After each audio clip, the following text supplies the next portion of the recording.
mana kebanyakan dari usia yang relatif dini mereka harus berhadapan langsung dengan lingkungan kota yang sangat keras, bahkan tidak bersahabat. Anak jalanan termasuk dalam kategori PMKS, penyandang masalah kesejahteraan sosial. Keberadaan anak jalanan itu dilematis.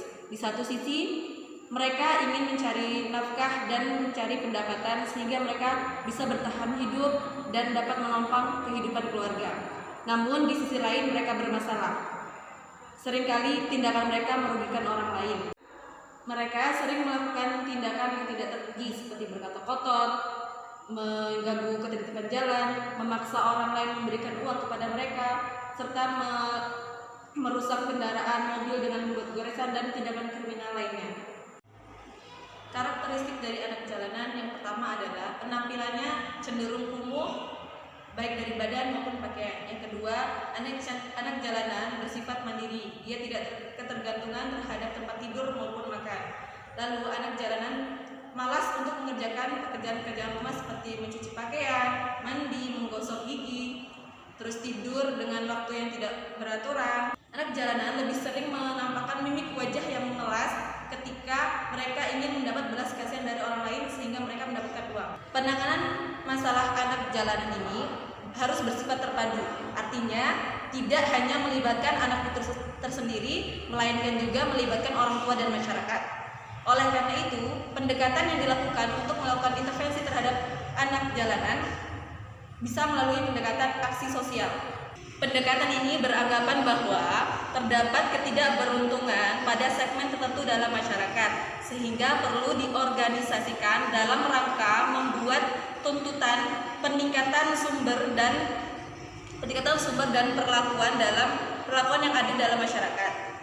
Salah satu penanganan anak jalanan dapat bekerjasama dengan lembaga kesejahteraan sosial, yaitu berupa rumah singgah. Rumah singgah nanti anak jalanan akan mendapat pelatihan dan pengetahuan sehingga dapat menangani permasalahan yang terjadi di anak jalanan. Berdasarkan rancangan intervensi di rumah singgah, intervensi dilakukan dengan lima intervensi. Yang pertama, pertemuan di lapangan.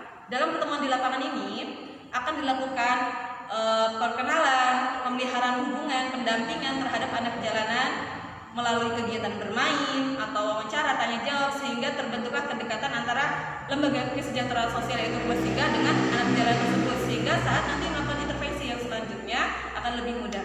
Setelah terjadinya kedekatan antara anak jalanan dengan lembaga kesejahteraan sosial yaitu rumah singgah, selanjutnya dari pihak rumah singgah akan melakukan identifikasi data-data dari anak jalanan tersebut sehingga mereka bisa diambil untuk direhabilitasi di rumah singgah.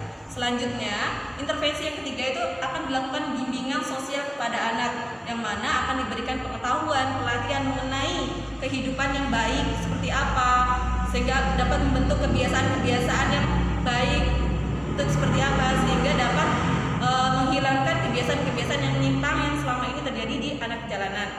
Selanjutnya, setelah terjadi intervensi yang ketiga, maka akan dilakukan intervensi yang keempat, yaitu pendidikan di jalanan. Nah, untuk pendidikan di jalanan ini, biasanya rumah singgah akan datang ke tempat-tempat lokasi anak jalanan atau bisa jadi anak jalanan yang datang ke rumah singgah, lalu akan diberikan pendidikan mengenai perilaku-perilaku yang menyimpang seperti. Intervensi yang kelima ini adalah pembimbingan keluarga.